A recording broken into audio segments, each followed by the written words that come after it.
La ilaha illallah Muhammadun Rasulullah alaihi salatullah wa alihi wal ahibba. Assalamualaikum warahmatullahi wabarakatuh. Najasyi bisa dikatakan tabi'in, bisa juga dikatakan sebagai sahabat. Hubungannya dengan Rasulullah SAW berlangsung melalui surat menyurat. Ketika beliau wafat, Nabi SAW melakukan sholat gaib untuknya, sholat yang belum pernah Rasulullah lakukan sebelumnya. Dialah Asamah bin Abjar yang dikenal dengan sebutan An-Najasyi. Marilah pada kesempatan yang penuh berkah ini, sejenak kita telusuri kehidupan seorang tokoh besar kaum muslimin ini. Ayah Asamah adalah Raja Negeri Habasyah, dan dia tidak memiliki anak melainkan beliau. Kondisi ini dipandang kurang baik untuk masa depan negeri itu. Sebagian tokoh Habasyah saling berbisik, raja kita hanya memiliki seorang putra, dia hanya menyusahkan. Dia akan mewarisi tahta bila raja wafat dan mengantarkan kita ke arah kebinasaan. Lebih baik kita bunuh sang raja dan kita angkat saudaranya menjadi raja baru. Dia memiliki 12 putra yang membelanya semasa hidup dan menjadi pewarisnya bila meninggal.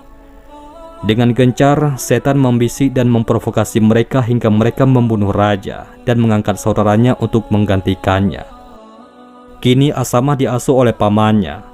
Dia tumbuh menjadi pemuda yang cerdas, penuh semangat, ahli berargumen dan berkepribadian luhur. Ia menjadi andalan pamannya dan diutamakan lebih daripada anak-anaknya sendiri. Namun, setan kembali memprovokasi para pembesar Habasyah.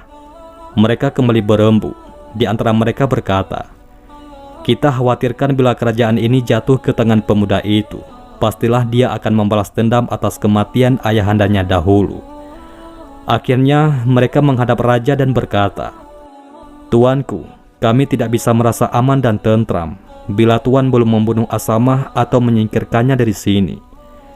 Dia telah beranjak dewasa dan kami khawatir dia akan balas dendam." Mendengar permintaan tersebut, raja sangat murka dan berkata, "Sejahat-jahat kaum adalah kalian. Dahulu kalian membunuh ayahnya, dan sekarang kalian memintaku untuk membunuhnya pula. Demi Tuhan, aku tak akan melakukannya." Kemudian mereka berkata, "Kalau begitu, kami akan mengasingkannya dari negeri ini."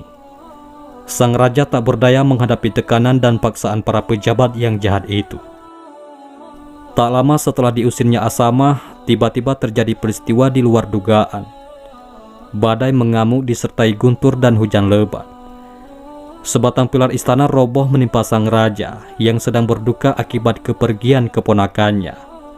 Beberapa waktu kemudian, sang raja pun wafat. Rakyat Habasyah berunding untuk memilih raja baru. Mereka mengharapkan salah satu dari 12 putra raja. Namun ternyata tak ada satupun dari mereka yang layak menduduki tahta. Mereka menjadi cemas dan gelisah, terlebih setelah mendapati bahwa negeri-negeri tetangga menunggu kesempatan untuk menyerang. Kemudian ada salah seorang di antara mereka berkata, "Demi Tuhan pemilik Ka'bah, tak ada yang patut menjadi pemimpin kalian, kecuali pemuda yang kalian usir itu. Jika kalian memang peduli dengan negeri Habasyah, carilah dia dan pulangkanlah dia." Mereka pun bergegas mencari Asamah dan membawanya pulang ke negerinya. Lalu mereka meletakkan mahkota di atas kepalanya dan membaiatnya sebagai raja. Mereka memanggilnya dengan Najasyi. Dia memimpin negeri secara baik dan adil. Kini Habasyah diliputi kebaikan dan keadilan setelah sebelumnya didominasi oleh kezaliman dan kejahatan. Saat yang bersamaan dengan naiknya Najasyi menduduki tahta di Habasyah, di tempat lain, Allah Subhanahu wa Ta'ala mengutus nabinya, yakni Muhammad SAW, untuk membawa agama yang penuh hidayah dan kebenaran. Satu persatu as-sabiqunal awalun memeluk agama yang dibawa Nabi Muhammad SAW. Orang-orang Quraisy mulai mengganggu dan menganiaya mereka. Ketika Mekah sudah terasa sesak bagi kaum muslimin karena gencarnya tekanan-tekanan musyrikin Quraisy, Rasulullah SAW bersabda, "Di negeri Habasyah bertahta seorang raja yang tidak suka berlaku zalim terhadap sesama. Pergilah kalian ke sana dan berlindunglah di dalam pemerintahannya, sampai Allah Subhanahu wa Ta'ala membukakan jalan keluar dan membebaskan kalian dari kesulitan ini. Maka berangkatlah rombongan muhajirin pertama dalam Islam yang berjumlah 80 orang ke Habasyah. Di negeri baru itu, mereka mendapatkan ketenangan dan rasa aman, bebas menikmati manisnya takwa dan ibadah tanpa gangguan. Akan tetapi, pihak Quraisy tidak tinggal diam setelah mengetahui bahwa kaum muslimin bisa hidup tenang di Habasyah. Mereka segera berunding menyusun makar untuk menghabisi kaum muhajirin atau menarik mereka kembali ke Makkah. Mereka mengirimkan 2 orang utusannya kepada Najasyi di Habasyah. Keduanya orang pilihan dan pandai berdiplomasi, yaitu Amr bin As dan Abdullah bin Abi Rabi'ah. Mereka berangkat dengan membawa hadiah-hadiah dalam jumlah besar untuk Najasyi dan para pejabat tinggi Habasyah yang dikenal menyukai barang-barang dari Makkah. Sesampainya di Habasyah, keduanya terlebih dahulu menjumpai para pejabat sambil menyuap mereka dengan hadiah-hadiah yang dibawa. Keduanya berkata, "Di negeri Anda telah tinggal sejumlah pengacau dari kota kami. Mereka keluar dari agama nenek moyang dan memecah belah persatuan kami. Maka jika nanti kami menghadap Najasyi dan membicarakan masalah ini, kami mohon Anda semua mendukung kata-kata kami untuk menentang agama mereka tanpa bertanya. Kami adalah kaum mereka. Kami lebih mengenal siapakah mereka dan mengharapkan agar kalian sudi menyerahkan mereka kepada kami." Setelah memilih saat yang tepat, Amr bin As dan Abdullah bin Abi Rabi'ah menghadap Najasyi. Mereka terlebih dahulu sujud, menyembah seperti yang biasa dilakukan orang-orang Habsyi. Najasyi menyambut keduanya dengan baik karena sebelumnya dia telah mengenal Amr bin As. Kemudian tokoh Quraisy itu memberikan hadiah-hadiah yang indah disertai titipan salam dari para pemuka Quraisy yang dipimpin oleh Abu Sufyan. Raja Najasyi menghargai hadiah-hadiah pemberian mereka. Kemudian Amr mulai bicara. "Tuan, telah tiba di negeri Anda beberapa orang pengacau dari kaum kami. Mereka telah keluar dari agama kami dan tidak pula menganut agama Anda. Mereka mengikuti agama baru yang kami tidak mengenalnya, begitu pula Anda. Kami berdua diutus oleh pemimpin kaum kami untuk meminta agar tuanku mengembalikan mereka kepada kaumnya. Karena kaumnya lah yang lebih tahu akibat yang dimunculkan oleh agama yang baru itu, berupa fitnah dan kekacauan yang mereka timbulkan." Najasyi menoleh kepada para penasihat istana dan meminta pendapat mereka. Mereka berkata, "Benar tuanku, kita tidak tahu tentang agama baru itu, dan tentunya kaum mereka lebih paham akan hal itu daripada kita." Najasyi berkata, "Tidak demi Tuhan, aku tidak akan menyerahkan mereka kepada siapapun sebelum mendengarkan keterangan mereka sendiri dan mencari tahu tentang kepercayaan mereka. Bila mereka dalam kejahatan, maka aku tidak keberatan untuk menyerahkan mereka kepada kalian. Namun kalau mereka dalam kebenaran, aku akan melindungi dan memelihara mereka selama mereka ingin tinggal di negeri ini. Demi Tuhan, aku tidak akan melupakan karunia-Nya kepada diriku yang telah mengembalikan aku ke negeri ini karena ulah orang-orang yang keji." Kaum muslimin yang hijrah itu pun dipanggil Najasyi ke istana. Mereka menjadi bertanya-tanya, lalu saling bertukar pikiran sebelum berangkat. Di antara mereka ada yang berkata, "Apa jawaban kita nanti jika ditanya tentang agama kita?" Yang lain menjawab, "Kita katakan saja perkara yang difirmankan Allah dalam kitabnya, dan kita jelaskan segala yang diajarkan oleh Rasulullah SAW tentang Rabb-Nya." Berangkatlah mereka menuju istana. Di sana mereka melihat Amr bin As dan Abdullah bin Abi Rabi'ah. Sementara uskup-uskup Najasyi duduk berkeliling dengan pakaian kebesaran mereka dengan kitab-kitab yang terbuka di tangan. Kaum muslimin duduk di tempat yang telah disediakan setelah memberi salam secara Islam. Amr bin As menoleh kepada mereka dan bertanya, "Mengapa kalian tidak sujud kepada raja?"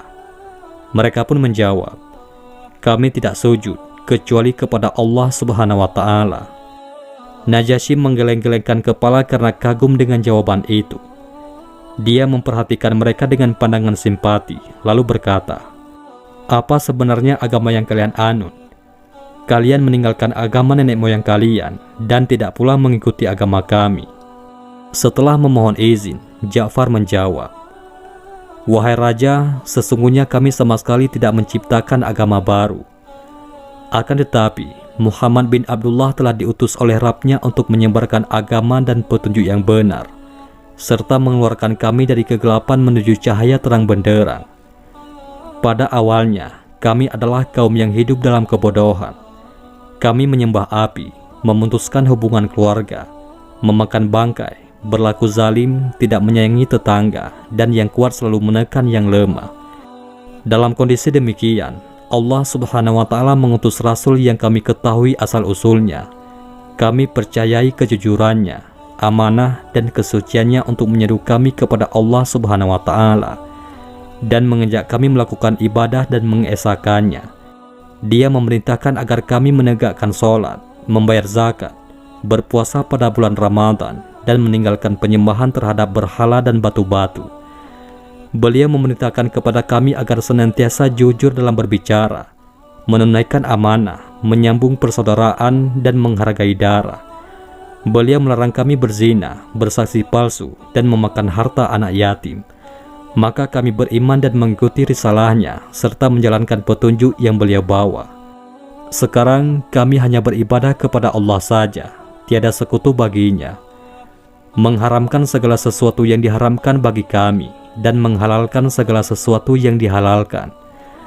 Akan tetapi, kaum kami memusuhi dan menyiksa kami, agar kami kembali kepada agama nenek moyang, agar kami kembali menyembah patung-patung berhala setelah menyembah Allah Subhanahu wa Ta'ala. Mereka berlaku zalim dan menghalangi kami menjalankan agama, sehingga kami lari kemari untuk mencari tempat berlindung. Kami memilih negeri Anda dengan harapan tidak mendapatkan perlakuan yang zalim di sini." Najasyi bertanya kepada Ja'far bin Abi Thalib, "Apakah kalian membawa sesuatu yang dibawa oleh Nabi itu tentang Rabb-Nya?" Beliau menjawab, "Iya, ada." Najasyi berkata, "Tolong bacakan untuk kami." Lalu Ja'far membacakan surat Maryam. Dan ceritakanlah kisah Maryam di dalam Al-Quran, yaitu ketika ia menjauhkan diri dari keluarganya ke suatu tempat di sebelah timur. Maka ia mengadakan tabir yang melindunginya dari mereka. Lalu kami mengutus ruh kami kepadanya, maka ia menjelma di hadapannya dalam bentuk manusia yang sempurna.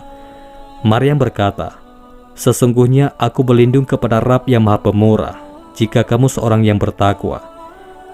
Malaikat Jibril berkata, "Sesungguhnya aku ini hanyalah seorang utusan Rabb-Mu untuk memberimu seorang anak laki-laki yang suci." Maryam berkata, "Bagaimana akan ada bagiku seorang anak laki-laki, sedangkan tidak pernah seorang manusia pun menyentuhku, dan aku bukan pula seorang pezina." Jibril berkata, "Demikianlah Rabb-Mu berfirman, hal itu adalah mudah bagiku, dan agar dapat kami menjadikannya suatu tanda bagi manusia dan sebagai rahmat dari kami. Dan hal itu adalah suatu perkara yang sudah diputuskan."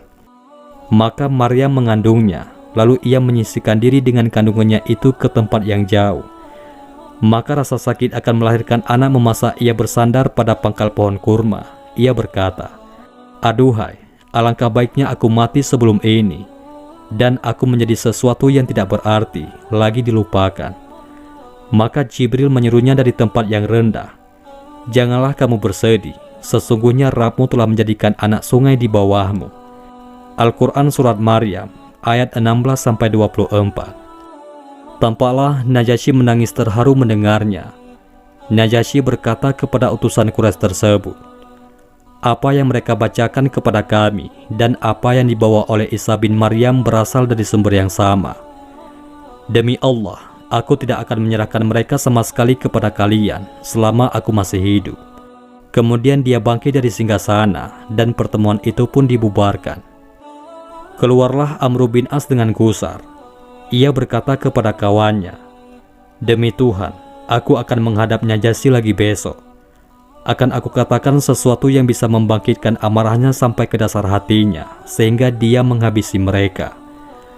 Abdullah bin Abi Rabi'ah yang lebih lunak sikapnya berusaha mencegah, "Janganlah engkau melakukannya, wahai Amru.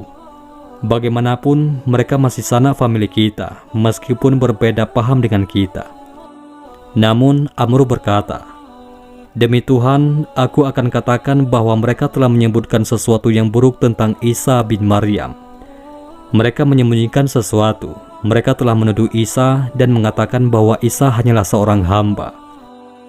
Sesuai yang direncanakan, esok harinya Amr bin As menghadap kepada Najasyi dan berkata, "Tuanku, kemarin mereka telah menguraikan sesuatu, tetapi menyembunyikan banyak hal lainnya.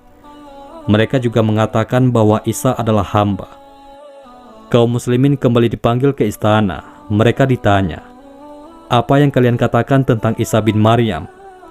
Ja'far menjawab, "Kami mengatakan sebagaimana yang dikatakan oleh Nabi Shallallahu Alaihi Wasallam." Najasyi berkata, "Bagaimana kata-katanya?" Ja'far menjawab, "Beliau berkata bahwa Isa adalah hamba dan utusan Allah. Dia merupakan kalimatullah yang diletakkan kepada diri Maryam, seorang perawan yang suci." Najasyi berkata, "Demi Tuhan, tidak ada pendapat kalian yang salah tentang Isa alaihissalam seujung rambut pun." Terdengar bisikan-bisikan para uskup yang terkesan mengingkarinya. Najasyi memandang mereka dengan tajam, lalu berkata tegas, "Aku tidak peduli dengan apa yang kalian bisikan." Beliau berkata kepada Ja'far dan kawan-kawannya, "Kalian boleh tinggal dengan aman di negeriku.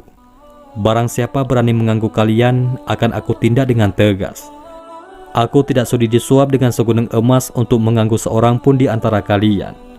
Beliau perintahkan kepada pengawalnya, "Kembalikan hadiah-hadiah dari Amr bin As dan kawannya itu. Aku tidak membutuhkannya. Allah tidak menerima suap dariku ketika aku dikembalikan ke negeriku. Untuk apa aku menerima suap dari mereka ini?" Negeri Habasyah bergolak. Para uskup yang tidak puas dengan keputusan itu menyebarkan isu bahwa Najasyi telah meninggalkan agamanya dan mengikuti agama baru. Mereka juga menghasut rakyat agar menggulingkan rajanya. Beberapa lama, rakyat Habasyah diguncang oleh dilema besar tersebut. Bahkan beberapa orang ingin membatalkan baiatnya kepada Najasyi. Melihat hal itu, Najasyi mengabarkan situasi negeri kepada Ja'far bin Abi Thalib dan menyerahkan 2 buah kapal. Setelah siap menghadapi para pembangkang, dikatakannya kepada kaum muslimin, "Naiklah kalian ke kapal itu, amati perkembangannya. Bila aku kalah, pergilah kemana kalian suka. Akan tetapi kalau aku menang, kalian boleh kembali dalam perlindungan seperti semula." Selanjutnya Najasyi mengambil sehelai kulit kijang dan menuliskan di atasnya, "Aku bersaksi bahwa tidak ada ilah yang berhak disembah kecuali Allah, dan Muhammad adalah hamba dan utusannya yang terakhir. Aku juga bersaksi bahwa Isa adalah hambanya dan utusannya, ruhnya dan kalimatnya yang ditiupkan kepada Maryam." Dipakainya tulisan itu di dada, kemudian dia mengenakan pakaian perangnya dan pergi bersama para prajuritnya. Berdirilah Najasyi menghadapi para penentang-penentangnya. Dia berkata, "Wahai rakyat Habasyah, katakanlah bagaimana perlakuanku terhadap kalian." Mereka menjawab, "Sangat baik tuanku." Najasyi berkata, "Lalu mengapa kalian menentangku?" Mereka berkata, "Karena Anda telah keluar dari agama kita dan mengatakan bahwa Isa adalah seorang hamba." Najasyi berkata, "Bagaimana menurut kalian sendiri?"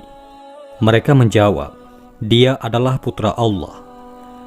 Maka Najasyi mengeluarkan tulisan yang dipakainya di dada, kemudian diletakkan di atas meja dan berkata, "Aku bersaksi bahwa Isa bin Maryam tidaklah lebih dari yang tertulis di sini."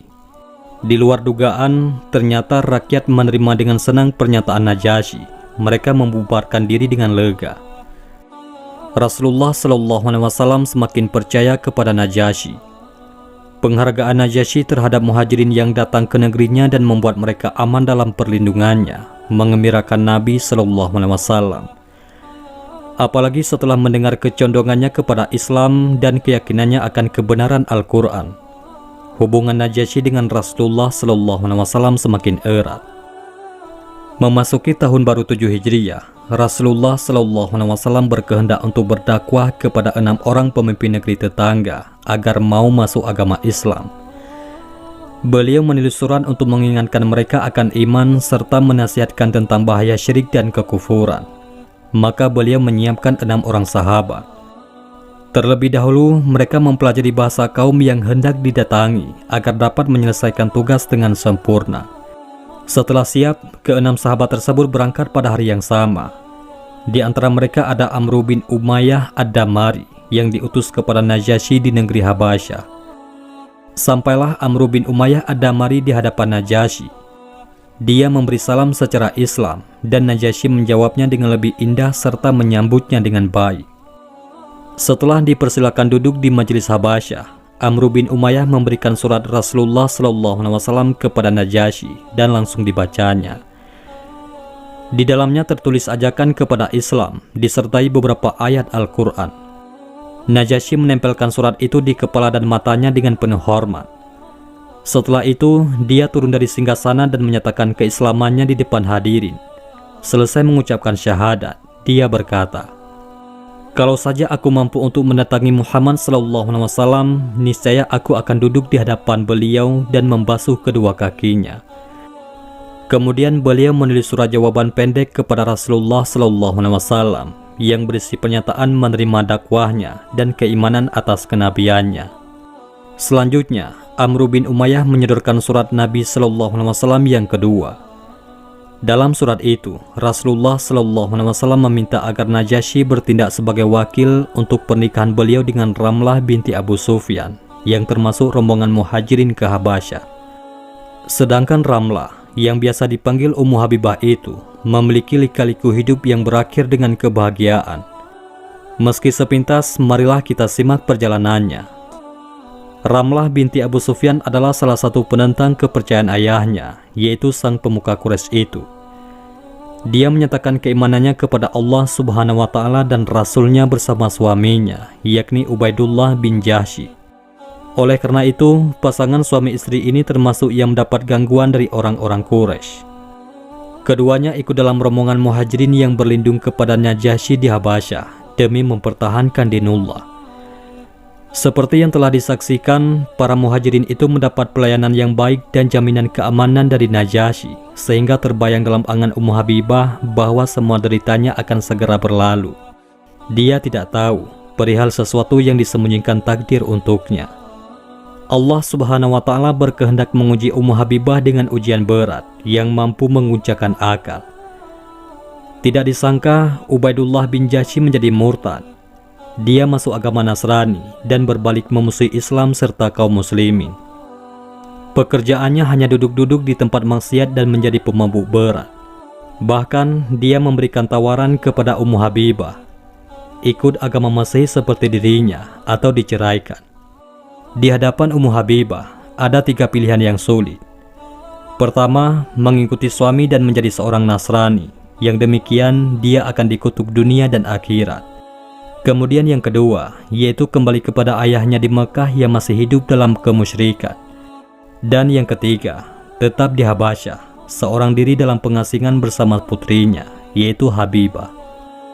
Akhirnya, beliau mengutamakan ridha Allah Subhanahu wa Ta'ala di atas segala masalah, dan bertekad tetap tinggal di Habasyah bersama muhajirin lainnya, sampai Allah Subhanahu wa Ta'ala menunjukkan jalan keluar. Tak berselang lama, beliau merasakan duka cita. Suaminya mati dalam keadaan mabuk. Setelah masa iddahnya habis, datanglah pertolongan Allah untuknya. Pagi itu amat cerah, saat terdengar suara kutukan di pintu rumah Ummu Habibah. Ketika dibuka, seorang wanita utusan Najasyi memberi salam dan berkata, "Tuanku Najasyi mengirimkan salamnya untuk Anda dan berpesan bahwa Muhammad Rasulullah SAW telah meminang Anda. Baginda Najasyi ditunjuk sebagai wakil untuk akad nikah. Maka bila Anda menerima pinangan itu, bersiaplah segera menunjuk pihak yang menjadi wali Anda." Betapa tidak terukur kebahagiaan Ummu Habibah. Beliau berkata kepada utusan tersebut, "Semoga Anda mendapatkan kebahagiaan dari Allah. Semoga Anda mendapatkan kebahagiaan dari Allah." Kemudian Ummu Habibah berkata, "Aku menunjuk Khalid bin Sa'id bin As sebagai wakilku, karena dialah kerabatku yang terdekat di negeri ini." Begitulah, hari itu istana Najasyi tampak semarak. Seluruh sahabat yang ada di Habasyah hadir untuk menyaksikan pernikahan Ummu Habibah dengan Rasulullah SAW. Setelah segalanya siap, Najasyi mengucapkan tahmid dan berkata, "Amma ba'du, saya penuhi permintaan Rasulullah SAW untuk menikahkan dengan Ramlah binti Abu Sufyan. Saya berikan mahar sebagai wakil Rasulullah berupa 400 dinar emas berdasarkan sunatullah dan sunnah Rasulnya." Kemudian Najasyi mempersiapkan 2 buah kapal untuk mengantarkan Ummul Mukminin Ramlah binti Abu Sufyan dan putrinya, yaitu Habibah, beserta sisa-sisa kaum muslimin yang ada di Habasyah. Sejumlah rakyat Habasyah yang beriman kepada Allah dan Rasulnya turut bersama mereka. Mereka rindu untuk berjumpa langsung dengan Nabi SAW dan sholat di belakang beliau. Rombongan tersebut dipimpin oleh Ja'far bin Abi Thalib. Najasyi juga memberikan beberapa bingkisan untuk Rasulullah. Di antaranya ada 3 batang tongkat Habasyah yang terbuat dari kayu-kayu pilihan. Di kemudian hari, 1 tongkat itu dipakai oleh beliau sendiri, dan yang lain dihadiahkan kepada Umar bin Khattab dan Ali bin Abi Thalib. Bilal selalu membawanya bila berjalan di muka Rasulullah SAW. Tongkat tersebut juga biasa didirikan di hadapan Nabi sebagai sutra ketika ditegakkan sholat, yakni tatkala tempat-tempat yang tidak ada masjid atau bangunan lainnya, atau di dalam perjalanan. Pada masa kekhalifahan Abu Bakar As-Siddiq, Bilal yang memegang tongkat itu. Lalu pada zaman Umar bin Khattab dan Utsman bin Affan, tongkat tersebut beralih ke tangan Su'an al-Qarazi. Begitu seterusnya, berganti setiap pergantian khalifah. Ada juga hadiah perhiasan-perhiasan, diantaranya ada cincin emas. Nabi SAW menerimanya, tetapi tidak dipakai sendiri, melainkan diberikan kepada Umamah, yaitu cucu dari putri beliau, yakni Zainab. Tidak berselang lama sebelum Fatu Makkah, Najasyi wafat. Rasulullah SAW memanggil para sahabat untuk melakukan sholat gaib. Padahal Nabi SAW belum pernah sholat gaib sebelum kematian Najasyi dan tidak pula setelahnya. Semoga Allah meridai Najasyi dan menjadikan surganya yang kekal sebagai tempat kembalinya. Sungguh, dia telah menguatkan kaum muslimin di saat mereka lemah, memberikan rasa aman di saat mereka ketakutan. Dan dia melakukan hal itu semata-mata karena mencari ridha Allah Subhanahu wa Ta'ala. Wallahu a'lam bishawab. Mudah-mudahan ini semua bermanfaat. Assalamualaikum warahmatullahi wabarakatuh.